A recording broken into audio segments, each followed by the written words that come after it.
We're all rooting for that team to completely fail. Yeah.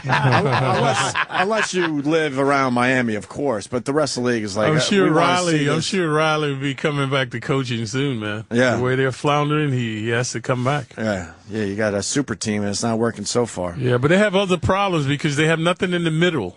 Mm-hmm. They don't. Their bench, there's a very thin bench. Well, they had to kind of throw a team together, right? They only had the big three players, right? And they took else, all of their money, right? And then they didn't really have money for anybody else.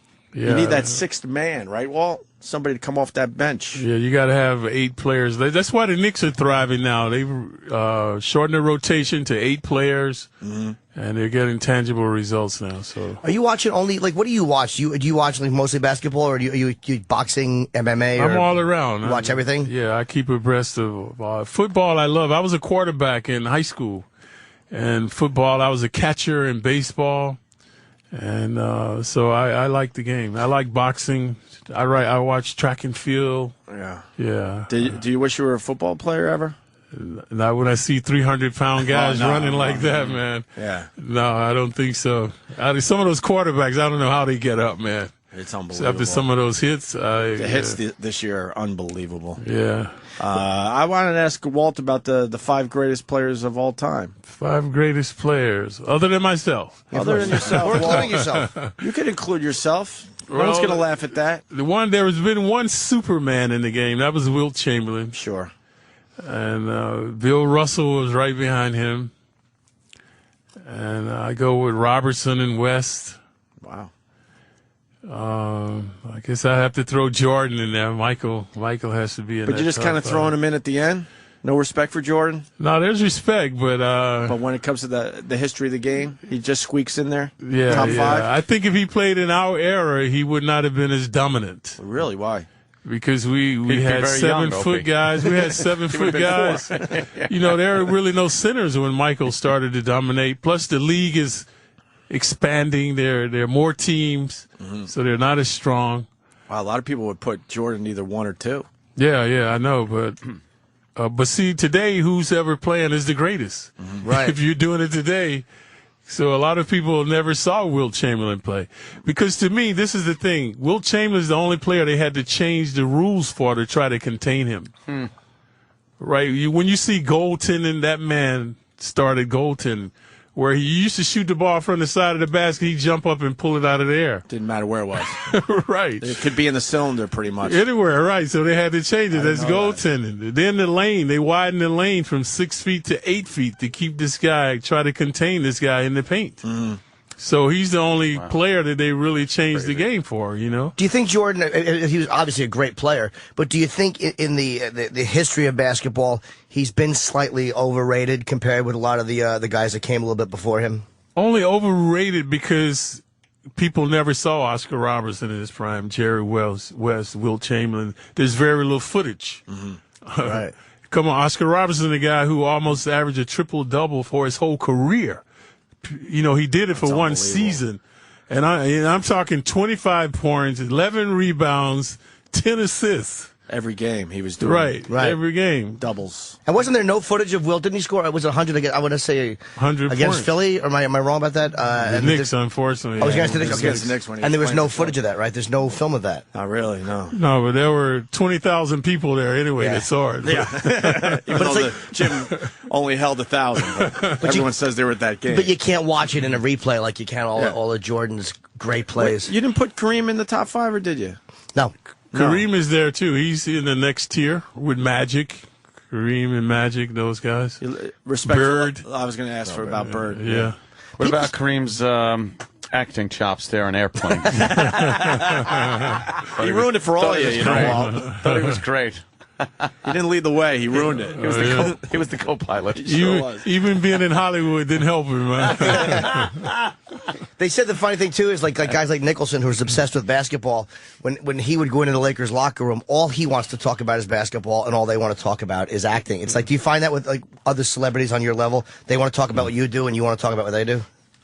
Well, yeah, when we meet Spike, Spike is a tremendous fan, and but it doesn't bother me because being a broadcaster, I learn a lot from the fans. Sometimes they say something, I go, wow, I never thought of that. So I like talking to the New York fans made me create my style. Because when I first came to the game, I'd been away, and I was saying fast break, and they were saying transition. I was saying passing, they were saying dishing. And versatility, all this creativity. And I was like, hey, man, that's the way I should sound. If I'm going to be doing this, I got to work at this. So I worked diligently to improve my vocabulary, and so now I added dishing and swishing.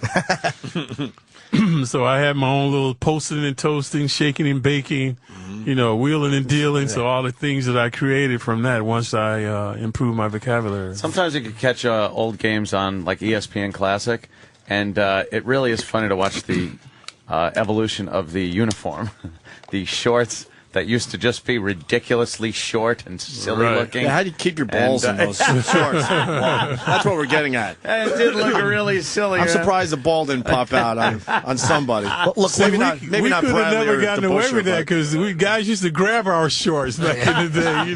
Look, he's just being polite. When it was all white guys, the shorts could be shorter. We all understand that. There's a reason why they're long shorts now. Shit. So then Jordan brought him in. Jordans were fine. Now they're too long, man. The guys have taken it to the other Yeah, extreme. now they're really, really long. Yeah, Like too baggy, jams too and extreme. Yeah. How about the fans, too? It's like you've seen a couple of guys run into the stand, and it's like, I don't know how more guys don't do that. Like, there's a line where people are just yelling about stuff that is game-related, and I know some of the fans can just be atrocious. Yeah, but like, you can't lose your cool that way. have you ever wanted to? I mean, were there times where you'd be on the road where it went beyond where you were you Not found with the tolerant? fans, with the coach. I wanted to do the Spreewell on Holtzman before Spreewell.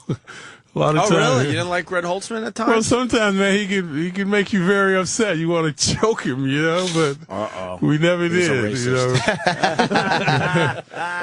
Red had a way of antagonizing you. Oh, You're like, boy. Frazier, you're supposed to be a good defensive player. This guy's eating you up, Holtzman was a legendary coach, man. Yeah. He knew how to push the buttons, man. He knew how to get you fired up, and I credit a lot of my success in the game to him. How do you guys respond to, like, Peyton Manning? Here's an example of was making a comeback against New England this week, and he threw an interception going down. And he's obviously a great quarterback, but he screwed up and he cost the team what could have been a tying field goal. When you guys go into the locker room, the field goal kicker that missed or the guy that missed the free throw, how does the rest of the team respond to the guy who obviously just blew it? Be honest, Walt. Yeah, like what is the feeling about if you've been You're the not guy playing who's done it, anymore.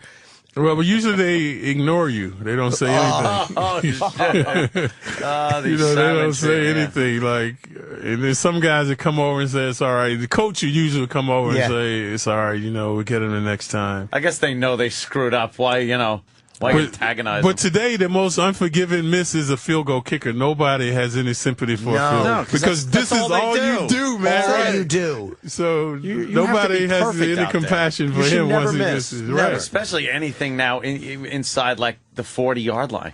It's like anything you should be making that. Right, they don't expect them to miss, but we're like with Peyton. He's won so many games. Right. The guys just, hey man, Right. that's one of those things because he's going to come back and redeem himself. Well, a lot of people, everyone has a question for you, but they want me to ask you about Kobe. What's your thoughts on Kobe Bryant? Kobe Bryant, he's right there with Michael. Really? Yeah, he's the dominant player today, the preeminent player in the league. He can shoot, he can defend.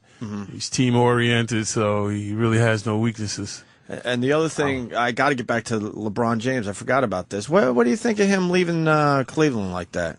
I was shocked he did not come to New York. How could he turn this challenge down? Right. I couldn't believe it. I was flabbergasted when it happened. Patrice O'Neal made a good point. He said LeBron James decided he wanted to be Pippen instead of Jordan, like the second guy Right. on a team. Why would you want to do that? You want I a championship that bad? I don't understand.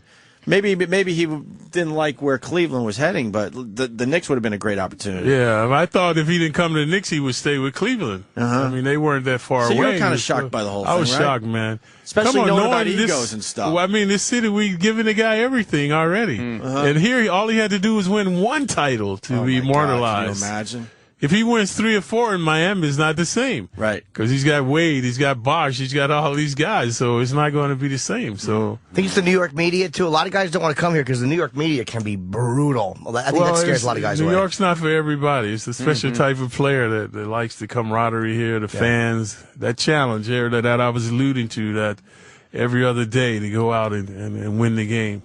Do you want, when you see yourself plastered on the back of the paper and there's just some sports reporter just giving you a beating for what you did the night before, how personally do you take that? I stopped reading. I stopped reading the paper late in my career. They were bashing me, so I just stopped reading the paper. Stop reading it, yeah. The New York paper's funny when it's not about you. When it started being about me, it wasn't so funny, you know. So the big unit couldn't take it. Randy Johnson could not take it. Randy Johnson lost his mind here in New York because they wouldn't leave him alone. And he blew his cool so many times at the press. Oh, they hate him. Yeah, you can't do that. You got to stay cool, remain cool. Because what I like about New York is when you're thriving, hey man, they're giving you all the kudos. Oh yeah, you're the greatest. You're the hero. greatest. Yeah. So then, to me, it's fair that when you're not playing well, they bash you. They're gonna rip you know, you that's apart. the way it is. Sure. But in other cities, the players are thriving. They don't get the kudos that they get in New York. Yeah, that's so, true. Yeah, it's the place to be. Apparently, Walt only has like a minute or two left. I want to make sure we get the plug out for the book. I'm actually looking through. It's great. Anything else you want to say about the book, Walt? I think the fans will enjoy it because it's about the evolution and revolution of the game. I mentioned that today the players are more like specialists because of the system of point guard, shooting guard, as opposed to when I played. The defense in there that I talk about how to defend these prolific scorers. There are some great pictures, action shots of me, my fashion passion, about my wardrobe, how that all evolved, and my teammates, you know, the camaraderie with my teammates, how we captivated New York with our style of play, and I think it'll bring back a lot of memories for the fans that were around in the 70s, and for the young fans that know me now as a Knick announcer.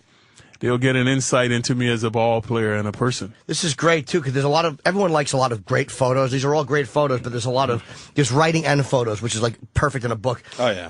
I hate books that have no pictures. Yeah, and, easy read. Great line here. Pit juice is what some of the players call underarm deodorant. Just fantastic little lines like a little that. tidbit. Yeah. Oh, yeah.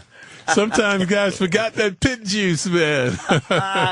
They were very offensive on the court. Would guys do that on purpose, though? Getting in your face with their armpit and shit. Yeah. You hear about athletes that do that on purpose. Oh, yeah. They don't shower or brush their teeth for a week or so to make it just horrendous for you out there. Is that true, or is that just some dumb... Well, some guy, I don't know if they were doing it intentionally, but there were guys noted for their offensive smells. odor. Yeah. Jesus. Are you doing any book signings with this? They have you signed? December 7th, I'm at the NBA store. Oh, right on. Here in New York. Cool. Yeah, around, I think it's 2 o'clock. Okay, December 7th. I wish we had that on a sheet. Do we have a sheet of that? Because we can give that after you leave the book signing. December 7th at the NBA store. Walt Frazier will be there. And there will obviously be a line. So keep in mind December 7th. And the book is out now. People can get it now. Right. It's in the stores now. And there's a terrific picture of me on the cover with one of my outfits on, a gaucho hat. I have a $20 gold piece around my neck, which I framed. I used to wear that for good luck. And a cape. A cape. And a turtle. It almost looks like a religious A lot outfit. of people can't wear a cape. Can't pull off the cape. You and Elvis. Pull off the cape, yeah. Superman. And Superman. Superman pulled it off well. I mean, non-flying people. That's just great, though. I really like it a lot. I've been perusing it as we've been talking, and it's a quality book, man. It's really you'll do very well with this. Obviously, I'm sure you've done well with it before. You'll do well with it again. Right on. Let's. And that's the beauty of playing in New York. This is like my 6th book that I've done. So you have all basketball books, or did you kind of go into novels? Well, I did a word book on my vocabulary. I did an idiot's guide to basketball. And then the other books were on the championship Knick teams. A couple of books. One was the game within the game, and one magic season in a basketball life. Oh, nice. Very cool. Buy this one. Rock and Steady. It's a hardcover, and it is out now by Walt Frazier. Yeah, if you want to be cool, man, styling like Clyde, check it out. The cool Walt Frazier. I want this jacket badly, but in my size. You want it in your size? Yeah, I would look silly. Great. Hey, Walt, thanks for stopping by, man. Hey, thanks We for greatly having me, appreciate it. guys. Yeah, it was fun. Thank you.